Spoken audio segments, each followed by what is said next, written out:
All the religions of the world, all these ancient songs and ritual dances, they're all really singing the same tune, but maybe in different scales.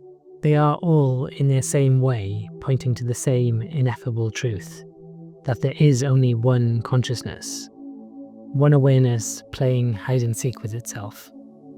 As Ram Dass said, God is love, is energy, is consciousness, not separate things, but one shining truth behind the veil of appearances. The Vedas say it plainly, Atman is Brahman, or self is God. The spark in your heart is not yours alone, it is the whole universe pretending to be somebody for a while. The consciousness behind your eyes is the same as the consciousness behind my eyes. It's all the same field of awareness folding in on itself, dreaming of me and you, but really there is only this. Even the Bible, the wild old collection of poems and letters and dreams, it tells the same story.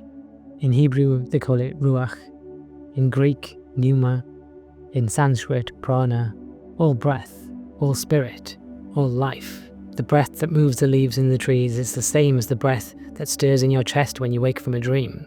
The Bible says there is only one spirit, and that spirit lives in all creatures, and when we die, the spirit returns to God. It even says our bodies are temples, not a metaphor, but a real temple in which the divine spark lives. God is spirit, and spirit is breath, and breath is life, and that's what you are. So if there is only one breath, only one spirit, then really we are all one. The Bible says that God is over all and through all and in all, and also in God we move and have our spirit.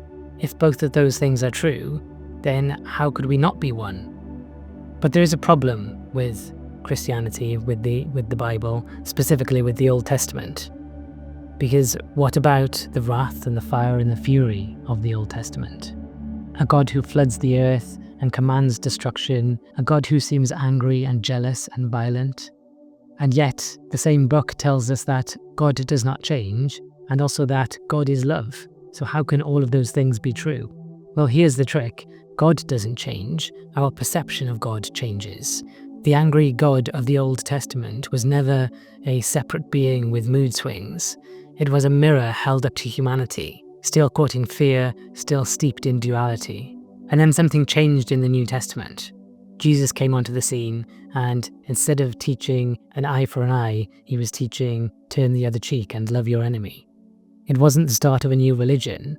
It was showing us our true face, to reveal what had always been true, that we are not separate, that we are not condemned, that we are not broken. He said, I and the Father are one.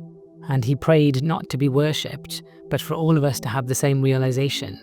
He prays that all of them may be one, Father, just as I am in you and you are in me. He moved the story forward from vengeance to compassion, from fear to love. And here's the real revelation, that the story of the Bible is the journey of human consciousness itself, from separation to reunion, from exile to Eden. And what about Eden? What about the fall? The fall was never a mistake. It was a necessary forgetting. The game couldn't begin until we believed we were separate, until we ate from the tree of duality, of good and evil, of this and that.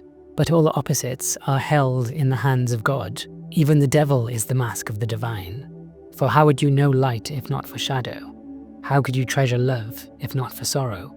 So the fall was the beginning, and the journey through temples and teachings and prophets and kings is the journey, it's the path home. Through suffering, we come to compassion. Through illusion, we come to truth. And the truth isn't something far away, it's here and it's now. The mystics of every tradition have said it. The kingdom of heaven is within you. Rumi sang, you are not a drop in the ocean, you are the ocean in a drop.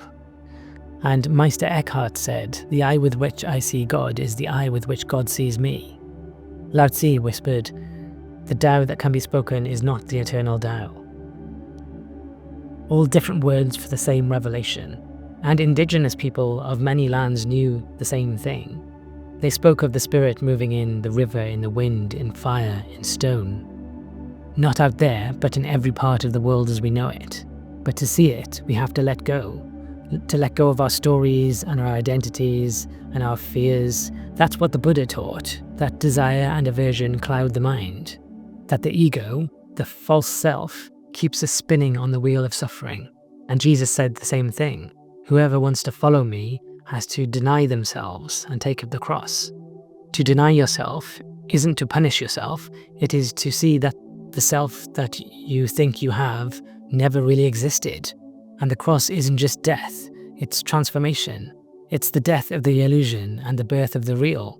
In the Bible it says, "In the beginning was the Word." And that word has been translated from the Greek word logos. And the ancient Greeks used the word logos as the underlying principle of order in the universe. The divine beneath the chaos, the still beneath the storm, the spark within the soul. And the Bible goes on to say that the logos becomes flesh. But that's not limited to one man. It lives in you, it lives in me. And the Taoists knew it too, the way that flows beneath all ways. Unspoken, unseen, but always there. So wake up. You are not who you think you are. You are the dreamer, the dreaming, and the dream. And all of it is God, and all of it is love, and all of it is you.